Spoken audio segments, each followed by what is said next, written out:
Hello student, welcome to physics 10 classes. आज हमने class 10 chapter है कोऑर्डिनेट ज्योमेट्री, वहां का एक प्रश्न लिया है जो बोर्ड में आ चुका है। Find the point on the x axis which is equidistance from 2, -5 and -2, 9। मतलब ये दो पॉइंट है, इन दो पॉइंट के बीच में पॉइंट है जो दोनों से इक्विडिस्टेंस पर है, समान डिस्टेंस पे है। मान लेते हैं वो पॉइंट सी है और उसके कोऑर्डिनेट क्या हुए। आप एक्स एक्सिस की बात कर रहे हैं, क्वेश्चन में मेंशन कर रखा है एक्स एक्सिस, तो जब आप एक्स एक्सिस पे हैं तो वाई एक्सिस का कोई पॉइंट है ही नहीं, तो आपके पॉइंट हो जाएंगे x, 0। आपको x एक्सिस पे कोई पॉइंट निकालना है, जब आप x एक्सिस पर ही हैं और y पे है नहीं, तो y पे पॉइंट कितना हो जाएगा 0। आपको सिर्फ x की वैल्यू फाइंड करनी है, आपको कुछ नहीं करना है, ये डिस्टेंस बराबर ये डिस्टेंस करना है। ठीक है, इक्वी डिस्टेंस का मतलब क्या है, यहां से यहां तक की डिस्टेंस इज इक्वल टू यहां से यहां तक की डिस्टेंस। अब दो पॉइंट आपको पास है, देखिए एक पॉइंट ये हो गया, एक पॉइंट ये हो गया, एक पॉइंट ये हो गया, एक पॉइंट ये हो गया।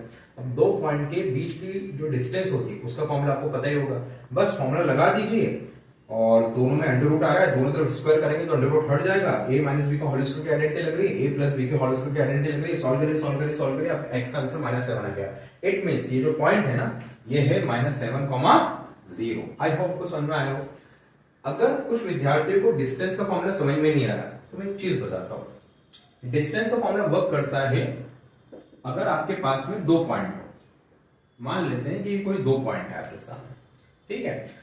हमेशा जो दो पॉइंट होते हैं उनको लिखने का तरीका क्या होता है, फर्स्ट जो पॉइंट होता है वो एक्स एक्सिस को डिनोट करता है, सेकंड जो पॉइंट होता है वो वाई एक्सिस पे होता है। मतलब फर्स्ट पॉइंट एक्सिस पे होगा, सेकंड पॉइंट आपका ऑर्डिनेट पे होगा।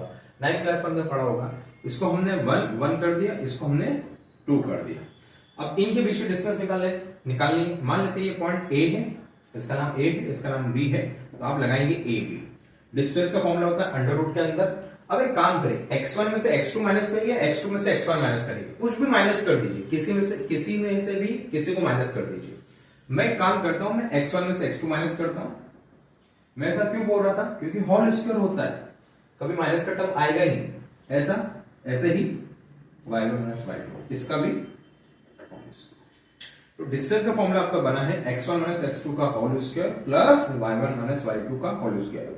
अब कुछ स्टूडेंट ने याद कर रखा होगा x2 माइनस x1 और y2 माइनस y1। आप सही है, रटने की जरूरत नहीं है। आप किसी से भी किसी को माइनस करिए, क्योंकि स्क्वायर है तो कभी भी आपकी वैल्यू नेगेटिव नहीं आएगी।